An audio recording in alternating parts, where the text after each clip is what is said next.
Hey gardeners, this is Andy. Welcome back to the channel here at Get Your Wellies, and we are going to do a garden tour today. This is the first official one of the year, so join me as we have a walk around the garden. But first of all, as always, why don't you get your wellies, meet me in the garden.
So guys, we have come over here to the shade garden, and I picked up these two plants on the way.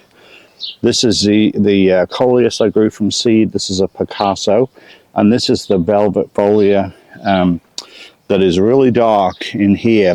What I think I'm going to do is put the white mulch, the aspen shavings, down in this bed, because we've got a few things here that have darker leaves, and it'll show those up a little better. Of course, as they get bigger, they'll show better anyway, but it is a dark corner, so when you're using dark plants, you really need that contrast.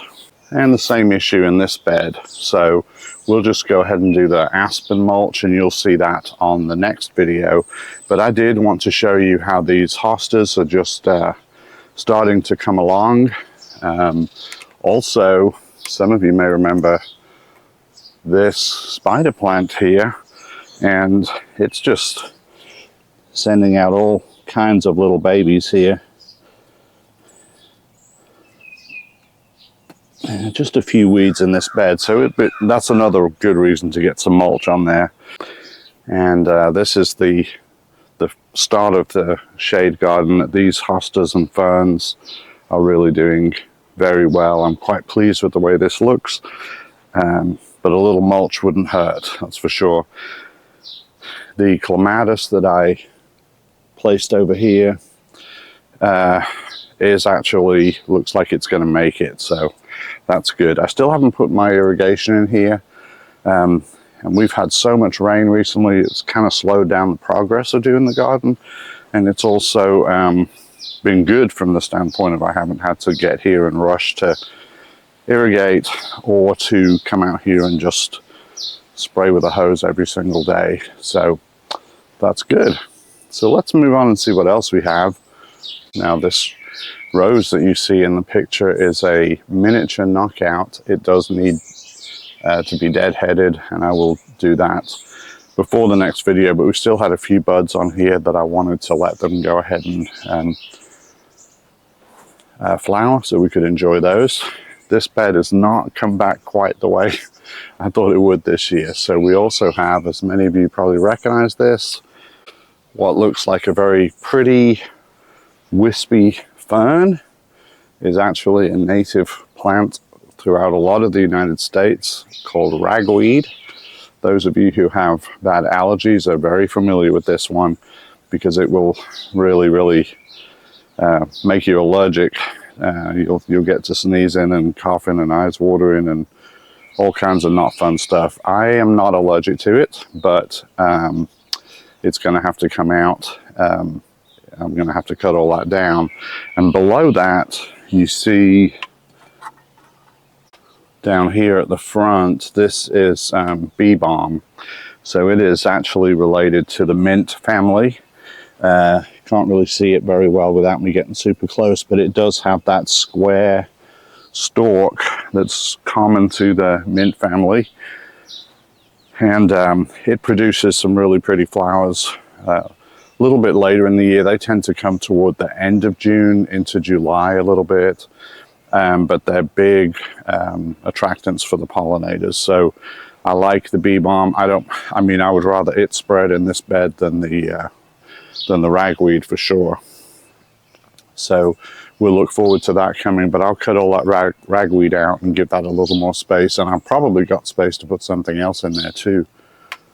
Now, this part of the bed got disturbed a little bit this year. And what we have are some black-eyed Susans, but they're not doing as well as they normally do.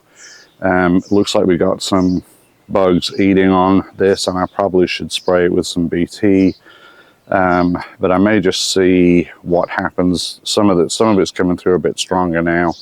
And a lot of times when you've got holes in plants, and let me see if you can see that, but if you have leaves that have a lot of holes in them, like you're seeing on a lot of these leaves,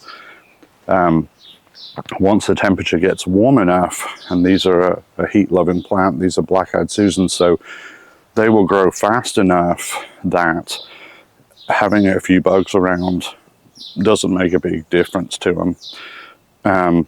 But BT takes care of a lot of your soft-bodied larval stage insects, so basically caterpillars, cabbage loopers, they're all really just larval stage things, and BT is the best thing to treat that with. The amount of rain we've had, I would have had to repeat that almost every day, so I'm okay with leaving it for right now. But now this is kind of an exciting find today. This is one of the first true buds on the hibiscus plant. This was very beautiful last year. It was also quite a lot smaller, and I up-potted it when I bought it, gave this as a gift to my wife. And this year it's really, I'm going to lift the camera back for you. As you can see, it has filled out quite a bit, and it's quite pretty, so that's looking good. I'm excited to see that when it blooms out. And of course we have the green stalk, which is starting to fill out quite nicely. Lots of flowers, pretty much new flowers every day. I do turn this, I think I mentioned this on the video, up on the top I have a little E that I wrote over on this back side. There's an E here, so it's actually an odd day today, so I'm going to turn that around. Not that it's really sunny, but that kind of equalizes the amount of sun that gets during the week. So if I come outside and it's an even day and I'm seeing that O, I just go ahead and turn it around. That's how I remember to do it. Now my wife just loves the flowering thing, so this is her handiwork in this container here. Also, we had a storm last night, so there's quite a bit of debris around. This is one of our troughs, so we did put more soil in it. You will have to, pretty much every year you've got to add some more mix to that. But she has a really pretty coleus, couple of varieties here. Lantana, couple of kinds of that, and this was a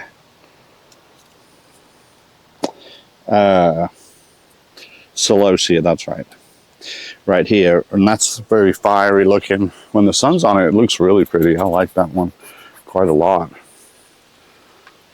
This is her other bed, and similar kind of layout and design in here.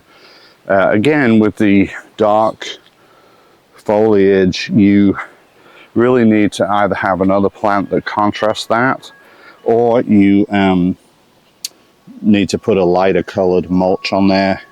She hadn't really decided what mulch she wants to use yet, so but there is a saying that Mother Nature is modest, and if you don't cover her up, she'll cover herself, meaning you'll get lots of weeds.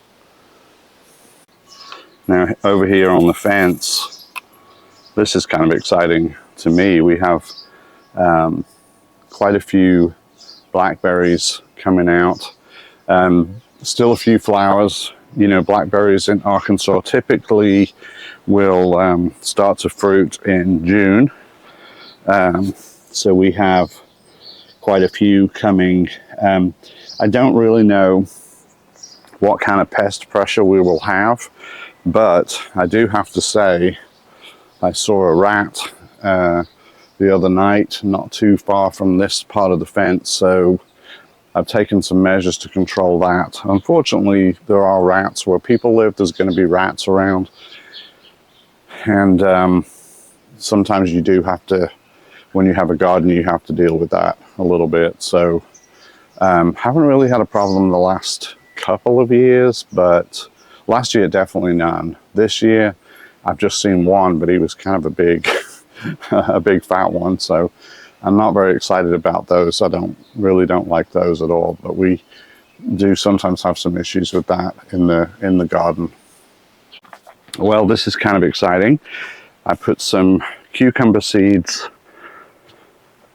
in here just probably 3 or 4 days ago, and I put like a toilet paper roll and cut that out around to put the seeds inside. It keeps some of the mulch out, and I did that hoping to keep cutworms or something like that out, and every single one of those has a cucumber, and some of them have a couple.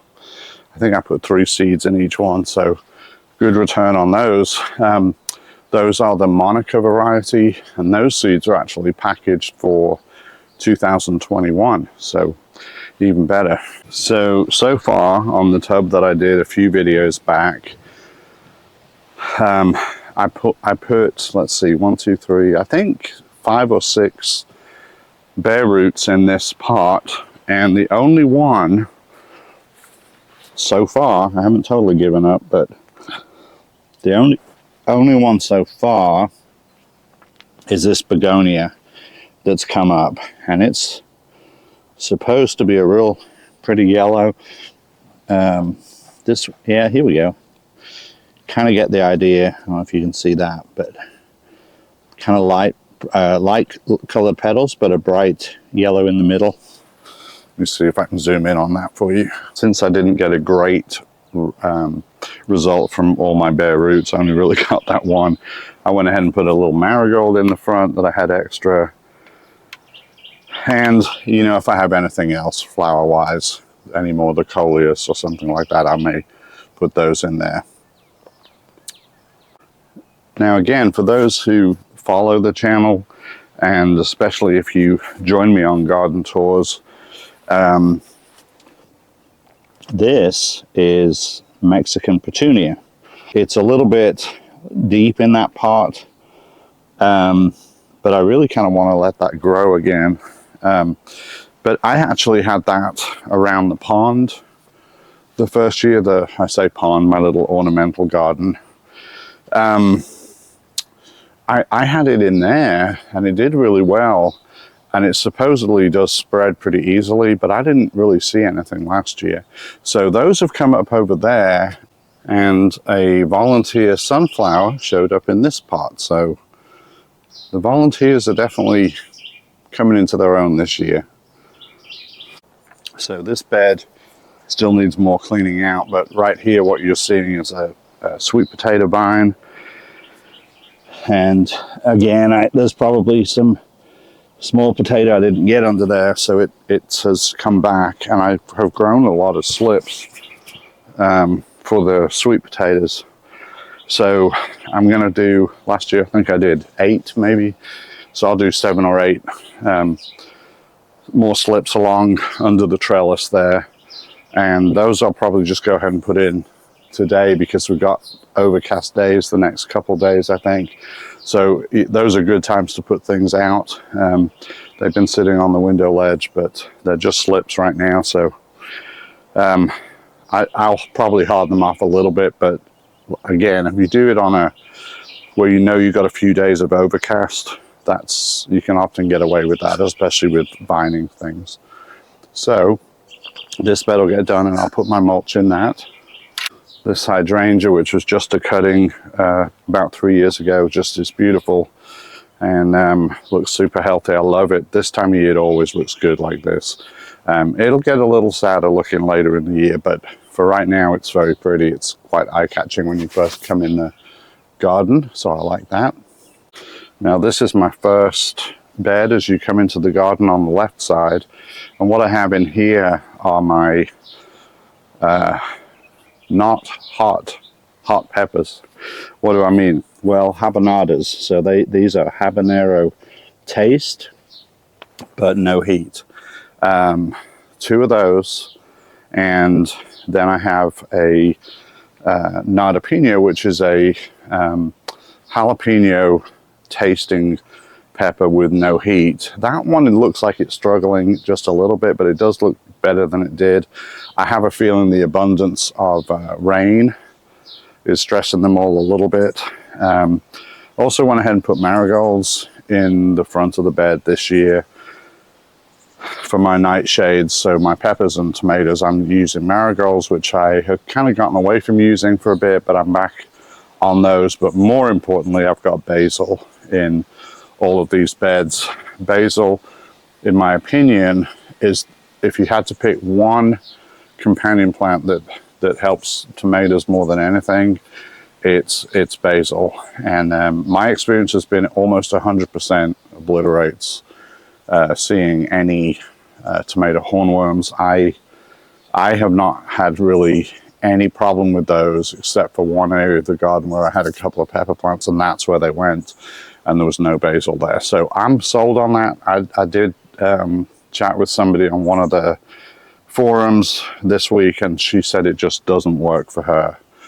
And, you know, I believe that. I think there's certain circumstances in gardens that might make one plant that's a deterrent for insects work really well. In one person's garden, in another person's garden, it may not necessarily work as well. So basil has been good for me. I know it's good for a lot of people to have in the garden. The smell of basil is divine, and I let a lot of it go to seed. That might be why it helps so much, but I'm not sure. But I like that. So here at the end of this bed, this is a blue creamberry. Again, it looks like it might have suffered a little bit with the excessive amount of water, but it's also not really hot right now. So I anticipate that all of these will bounce back looking really good pretty soon. Now the first tomato plant in this bed is a Chadwick cherry. Last year I had a Chadwick cherry and it just grew all up over the archway trellis, and it was kind of on the edge, so I had to tie it off there. I anticipate hopefully this one will do the same thing. So I have purposely planted that one and the blue creamberries next to the trellis so that we can make that happen. And they're in bigger cages to start with, because I won't be stringing these. I'll just tie them off as they grow up towards the trellis. So I'm not a big fan of cages on tomatoes unless they are determinate, the stocky kind of, you know, 6 weeks of tomatoes and we're done kind of tomato. A determined amount of fruit, those plants just don't get as big and sprawling as these heirlooms that, you know, go on for, they can grow to in excess of 12 feet if they're in their good conditions to do that. I do, however, think that cages should be called pepper cages. Some of you probably heard me say that before, because I think they lend themselves a whole lot better to using with peppers than they do with tomatoes. Now this bed has got quite a bit of basil. It looks good. The peppers in this bed look really great, and these are also nardapinias. So I'm doing more of the low heat stuff, or rather no heat stuff, and only a few hots this year. And part of that is just, there's just two of us, and it's a matter of trying to grow what you're going to actually use. So it makes more sense for us to do that. Again, marigolds at the front. These are very pretty. I grew a few of these from seed myself, and then a few of these I did pick up on sale at the store. So those are pretty nice, I think, and hopefully they'll help. They really help with nematodes in the soil, which can be quite damaging, especially to your tomatoes. The blue creamberry here is also producing some flowers already, and this one looks healthier than the other plant. I just added the mulch 2 days ago to the remainder of the beds. It was only on that first bed for a while, so they're all mulched now, and that's I prefer it when they get to that point. And then we have a Black Beauty. That one is the first one that's strung up there, and I did this last year. It worked quite well. If you're going to prune your tomatoes, this is a good way to do it. Now, I will say, and I probably need to do a whole video on this subject, but stringing of tomatoes is a good way of keeping them under control. However, the concept was really designed better for professional growers who use high tunnels to grow their tomatoes. So pruning heavily and things like that becomes very important. Here I do want to keep them fairly well pruned, so I certainly want to get these leaves up higher, so as the plants grow I will trim off those bottom leaves and try and get at least a foot to 18 inches of the stem bare there. So that prevents water splashing and causing problems. And these two tomatoes here at this end are Hillbilly Potato Leaf. Those are a Amish heirloom variety. And they are looking quite good. These seeds were also at least a couple of years old. If I'm seeing these suckers, it's just a habit. When you're out here, you kind of just want to pick them off when you see them. Kind of hate to miss one. This is actually a pretty big sucker right here. So we'll take that off.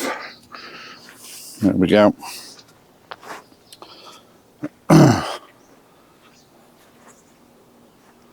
And going down the line, you can see, here comes the sun, look.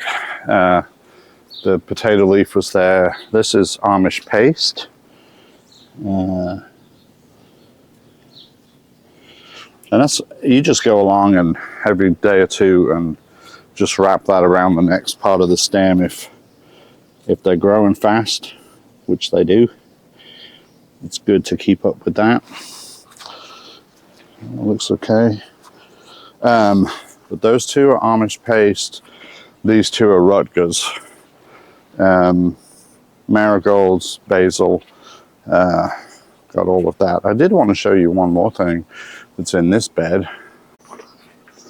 Now, some people get a little bit concerned when they start seeing little mushrooms like this.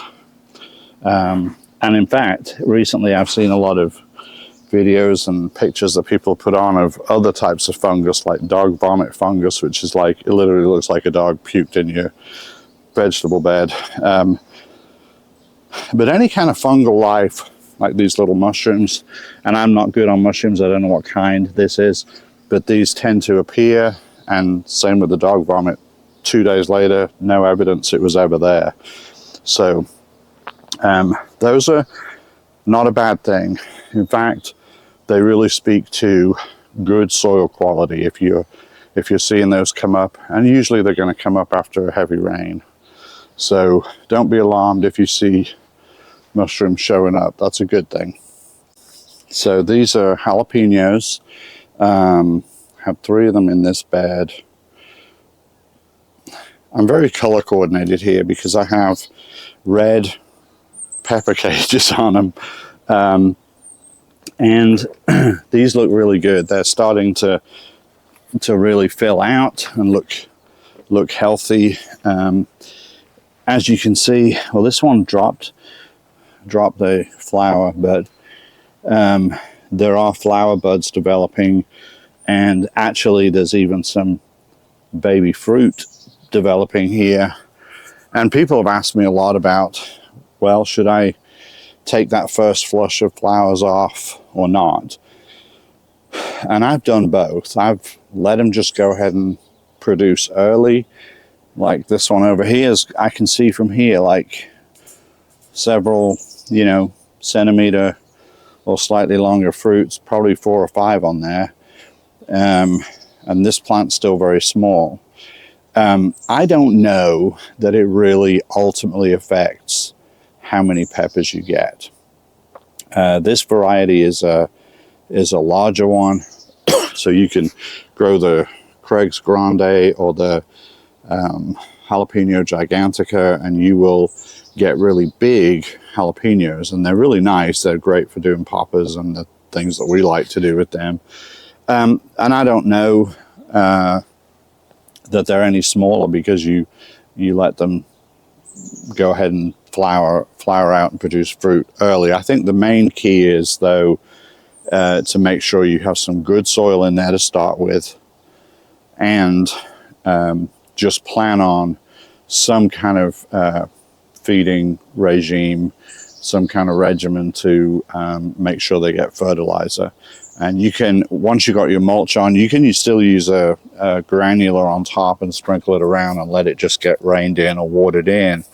Or you can use fish emulsion diluted and put that, you can spray that onto the leaves. And you try it at I use at least half strength, and then try it on 1 or 2 leaves and leave it for a day or two and just make sure that that plant's gonna do okay with that. But yeah, I'm gonna let all of my peppers just fruit out whenever they're ready this year, and we'll just see what happens with that. So that's a summary of where I am now. Now I've still got a few things that I want to put in. Today I'm gonna go ahead and do those sweet potatoes, and those are the Japanese purple. If you're interested in those at all, you can watch my videos. There's a playlist of videos, I think there's 4 in that series, on starting them, how to start them, even what one looks like when you cut it open. I cooked one in the air fryer and showed that on YouTube as well. So there's several videos on the Japanese purple sweet potatoes, so check that out on Get Your Wellies. Let me show you the water feature too. So we did this the other day, so I'm just going to look at this quickly because there's a whole video on me putting this together. This is the solar panel right here for now. I'll probably put it on a stand somewhere back up here. There is no sun out right now. It came out for a second and then went right back in. But I noticed when I put this in yesterday, you pretty much need strong full sun on that panel for it to pump the water. And when it pumped the water, it actually did look really, really pretty. And you can hear it running, which was one of the other things I wanted. So I may try putting some goldfish in here, but I'm not sure. I feel like they're just sacrificial when I do that, but I suppose most of them are going to get fed to reptiles anyway, so from the pet store, so probably not a big deal. Now I have one more thing to show you, and it's on the north side of the house, so there's not much back here. But this is a new thing for me, and I have a neighbor. She and her husband that live behind me. Last week we're cutting some limbs, and I have a electric pole saw that we use to cut those down, because she was kind of struggling with using a hand saw on those limbs, and I said to her, you don't need to do that. I've got a saw, and if you can wait till tomorrow and come over and help you. So that's what we did. And they're pretty avid gardeners, and they work out in their yard a lot. And we chat sometimes over the fence. And she told me she was going to get some mushroom logs. And so she bought the stuff. I want to say she got it on Amazon. Not sure where the wood came from, but these are all plugs. And you put them 3 to 4 inches or so. Quite a few plugs in there. And that's, they will grow out to be oyster mushrooms, and that can take anywhere from, my understanding is, 6 months to a year. So it needs to be in a shady place that's fairly well ventilated, where it can get some moisture, and I will make sure it doesn't dry out. That's the main thing. You don't want it to get sopping wet, but because it can rot and then get infected with things, and you don't want it to dry out, because then the fungus spores will die. So north side of the building, this is in shade all day. I literally don't think we get any sun here. If we get any, it's further back. So I'm gonna give it a try. But this was a really nice thought. She had ordered all that stuff and was gonna set up a bunch of logs, and she said, well, I'll be happy to give you one. So it was kind of a trade-off for trimming some limbs. And so anyway, but this is a new thing. I don't think I've ever taken the camera to this side of the house. So we'll kind of keep an eye on that and see what happens too. Well guys, thanks for joining me today on Get Your Wellies. I hope you enjoyed the tour. It's going to get prettier, it's going to get bigger. So be sure and join me for the next ones. And there'll be lots of other videos in between. If you all have any particular subjects you would like me to address, please let me know. In the meantime, if you would give me a thumbs up, that really helps me a lot. And subscribe to the channel if you're not already subscribed. Those two things help me the most. I will see you on the next video on Get Your Wellies, and until then, bye now.